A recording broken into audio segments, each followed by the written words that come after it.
Hi everyone, Dr. Janet McMordie here. Welcome to another special episode of Second Act Actors. This is my Second Act Actors Where Are They Now series. Because it's been over 4 years since I recorded some of my first episodes of Second Act Actors, I reached out to a lot of them and asked, would you like to do a little update on what you've been doing in your life for the last 4 years since we chatted? And I'm so excited for this episode. Emily Carver was my 18th guest. And I think a lot of people know by now how I got my start in this crazy entertainment business. It was through Second City.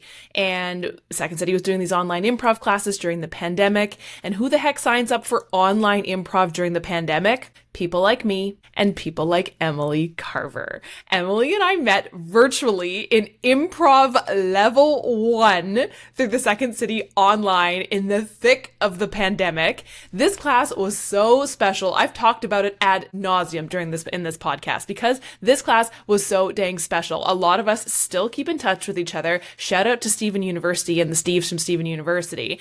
And Emily and Aaron, two of the Steves from Improv Level 1, who've both been guests on my podcast, actually flew in for my live episode with Colin Mockery and Deb McGrath. And I got to meet them in person for real, IRL, for the first time. That's where I got to meet Emily, IRL. For the first time. Do kids still say that? In real life for the first time. They flew in. Oh my God, I could get emotional.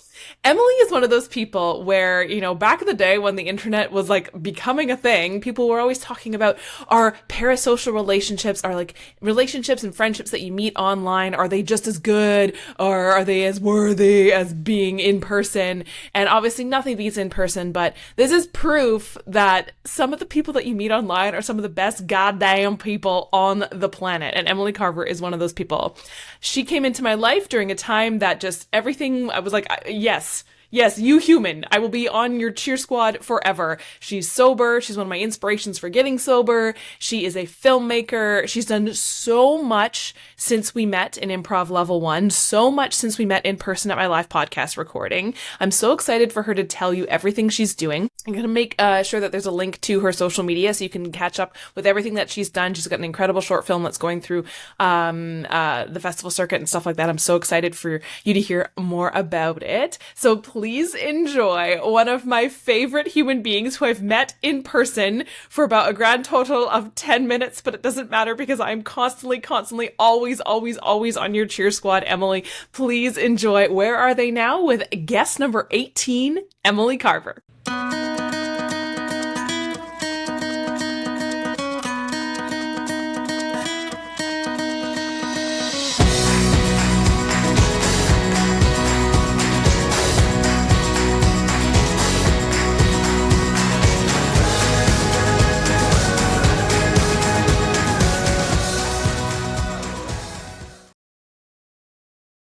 Hey, Janet, and hey, Second Act Actor podcast listeners. My name is Emily Slaughter Carver, and I have come back to Janet's Second Act Actor podcast to be on one of her episodes called Where Are They Now? Where are they now? Last 4 years have definitely been a journey. And it's been such a good exercise to go back and think about all that I've done. This up here, this thing, never turns off, ever. As an artist and a filmmaker and an actor, it's always going. So sometimes I can lose track of, how much have I done? Have I even accomplished anything? So I have, and I'm gonna show y'all some of what I've been up to. And at the very end, I will tell you about probably my greatest accomplishment through all of this, is the fact that I have written, directed, produced, and am the lead actor in my very own film. Feature film, by the way. I loved going back and listening to my earlier episode, Janet. My confidence that I had when you were interviewing me was so touching to listen to, because I can just tell that I knew I was where I was supposed to be, even though I had no idea how I was going to get to where I am today. I just knew I was finally there. I was doing what I wanted to be doing. So Anyway, this is a really cool thing that you're doing. And I love getting to hear these people's journeys, especially a second act actor. Maybe this is something that we haven't done like for the majority of our lives. You know, I got into this when I was in my late 40s and got into filmmaking 2.5 years ago when I just turned 51. So, you know, it's still a lot of new things for me. So if there's anyone out there who is, you know, maybe a woman in their 50s and they're watching or listening to this, and you were thinking, gosh, I would really like to be an actor or a filmmaker, well, please do it. Do it. I will tell you, with the way that our world is right now, we could really use some, wise older women telling stories and wisdom and sharing experiences, whether you do it through films or acting or books, whatever you do. That's going to be my little plug. Women in their 50s, hey. So these are some headshots I had taken about 4 years ago with Laura Flannery here in New Orleans.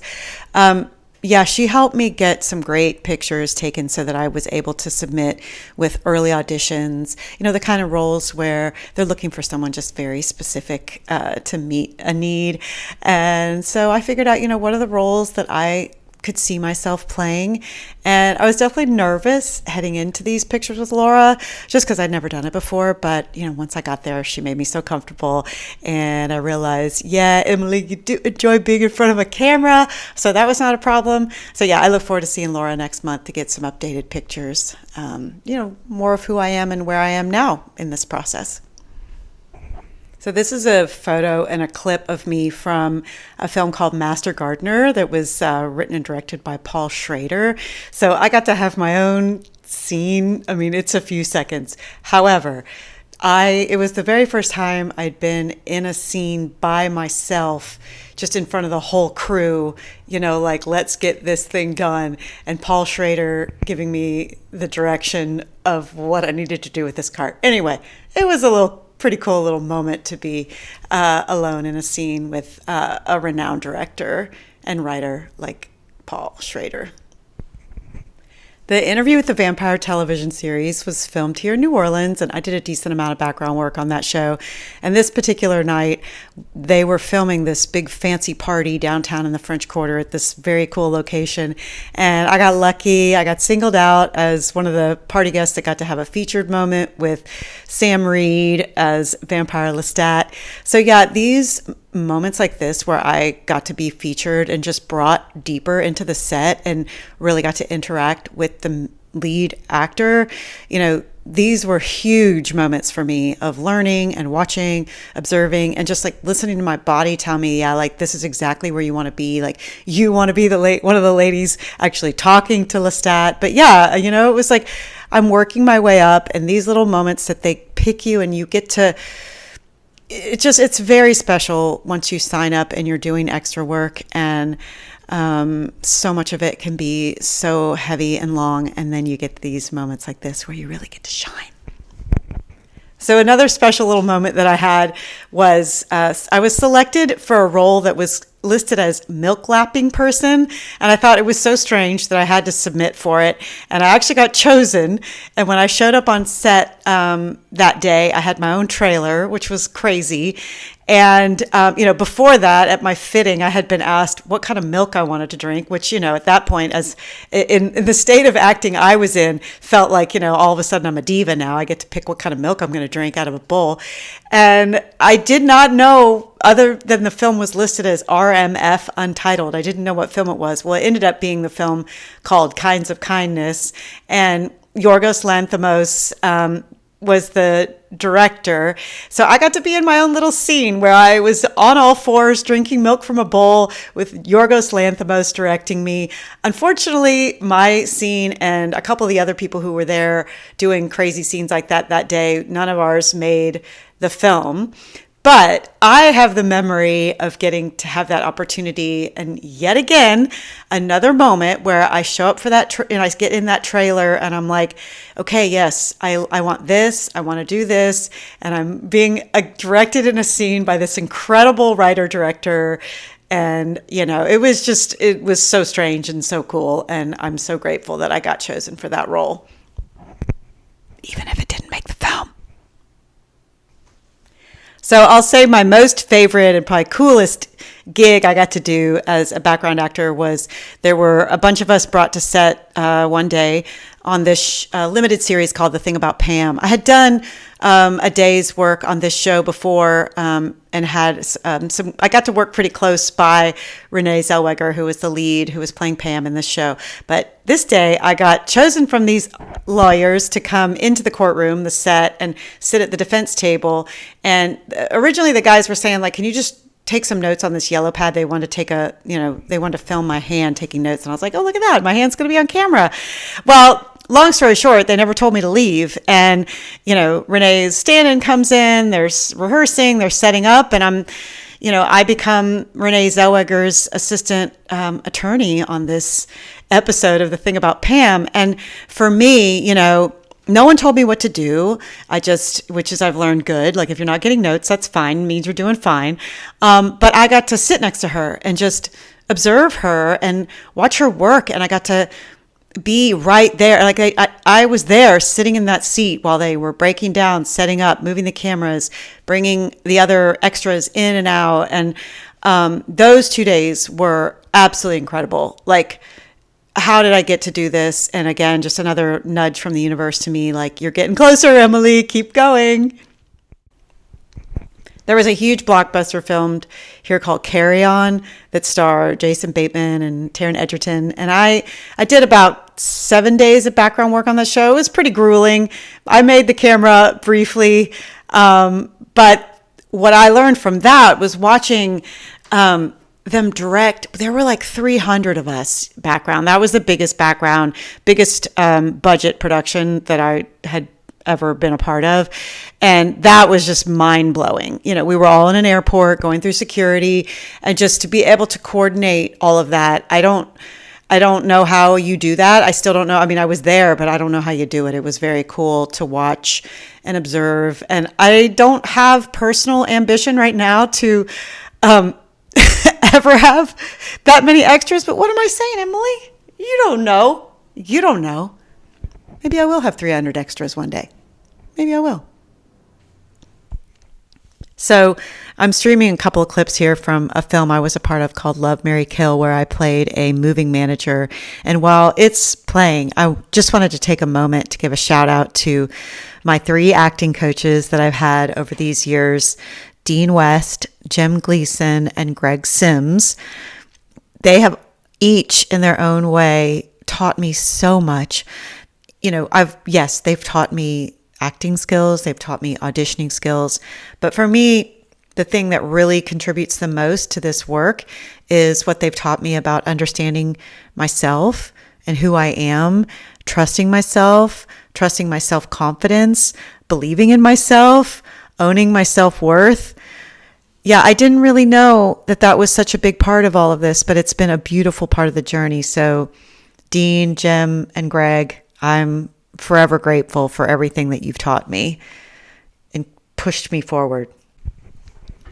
In February of 2024, I was offered a role in a short film called Gulf Shores, written and directed by Chase Hayslip, and his wife, Lindsay Larison, is the other actor in the film with me.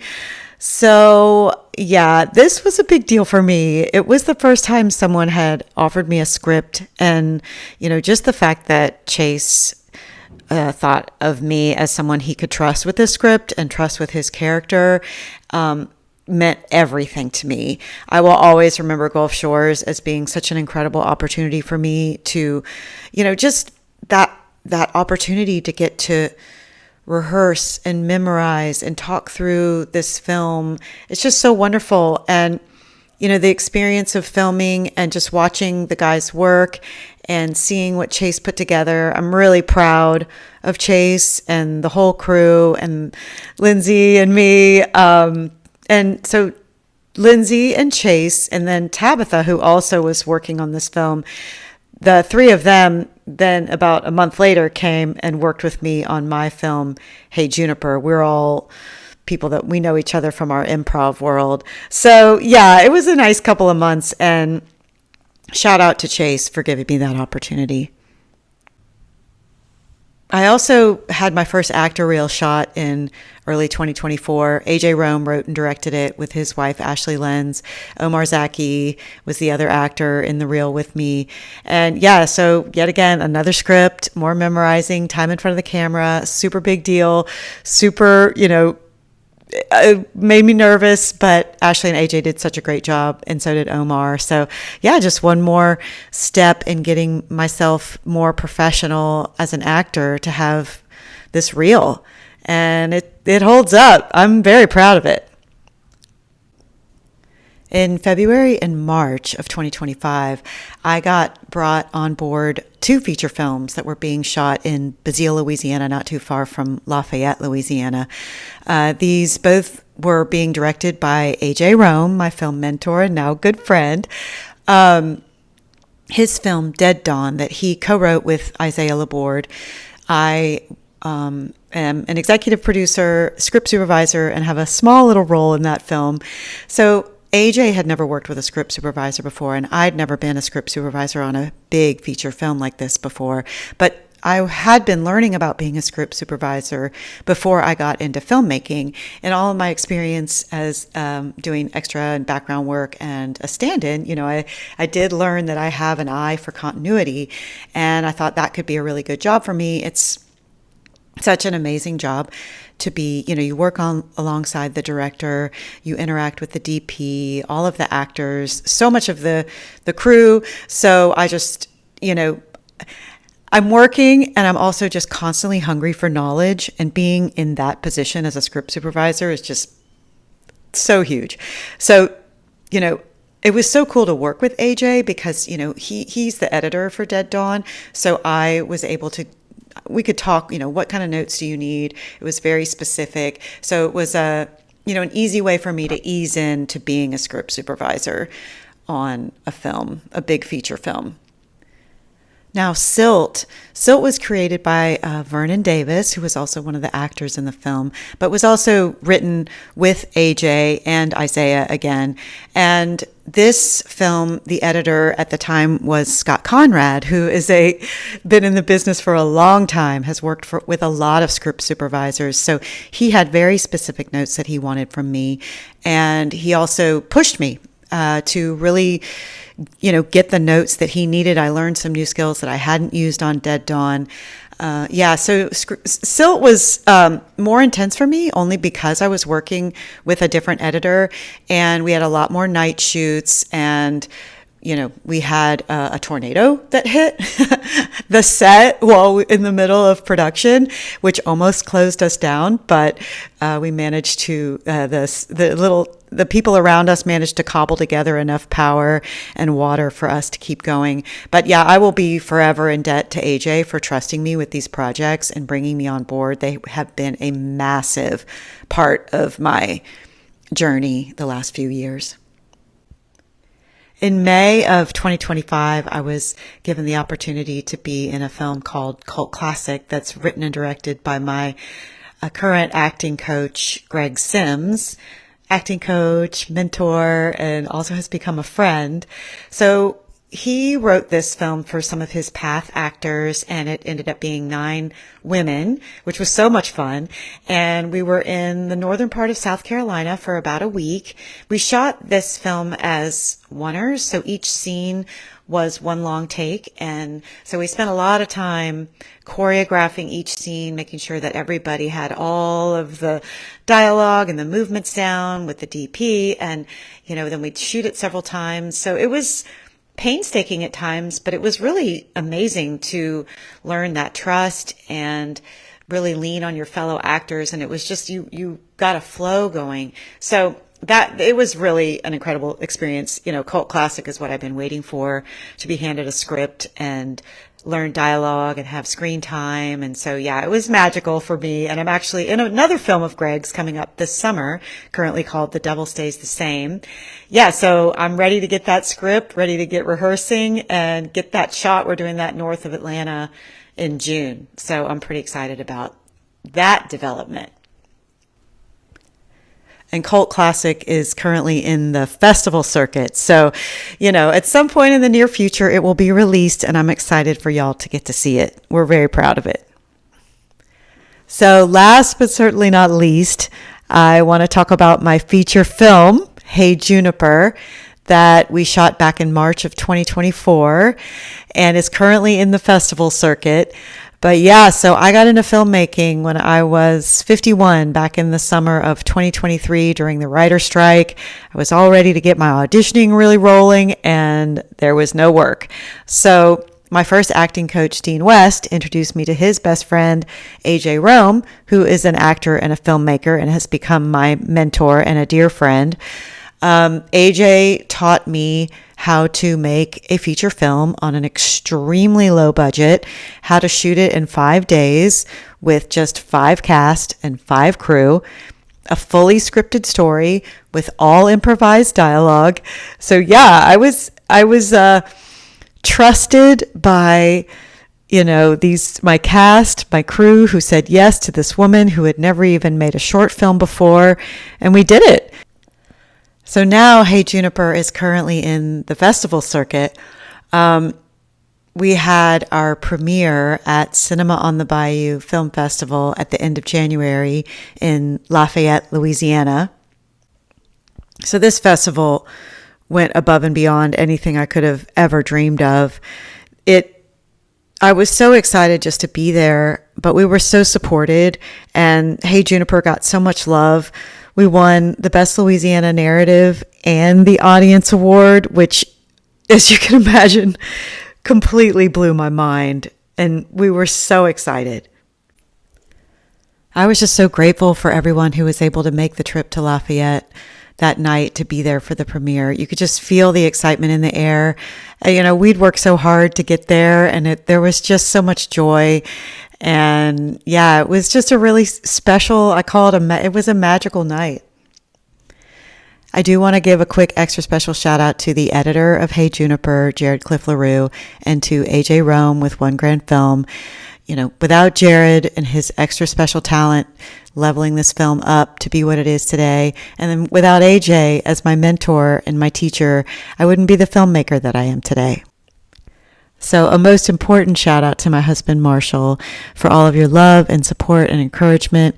The last few years have been a lot, especially the last couple years with this film. And Marshall's stood by me and encouraged me and just kept pushing me and wants me to keep going. And it's wonderful. And I'm so grateful. And as far as what's next, I have gotten back into my acting and goal setting classes with Greg Sims. I've been upgrading my self-tape area so I can have better audition submissions. And I'm still waiting on some answers back from some festivals that I've submitted to for Hey Juniper. But in the meantime, we do have a festival that we're in June. It's called the North Film Festival, and it's in New York City. And we actually just received 3 nominations from this festival, one for Best Feature Film, a nomination for Best Director, and a nomination, I got one for Best Actress. So this is all very exciting. And I'm definitely excited about my next film project. I've been working on getting my team together and getting my story together. I just have a story that is burning inside of me, ready to get out. And I just can't wait to start collaborating and see what this thing looks like outside of my head on a screen for other people to enjoy. All right, y'all. Well, that's it. Thank you so much for sticking around to the very end to listen to what I've been up to. It's definitely been a lot, and I can't wait for whatever's next. Where are they now? Where are they now? Tell me, where are they now? Emily, where are you now? Say she's in her office. She's in front of a blue screen with lights on her, and it's really hot because her AC broke, but it doesn't matter because today's the day you're going to record your stuff, and it's hot. Does she have pants on? It doesn't matter. It doesn't matter. We're just here to find out. Where are they now? Where are they now? Goodbye. Thanks for having me, Janet. And in 4 years, can you ask me back, and I'll tell you where I am.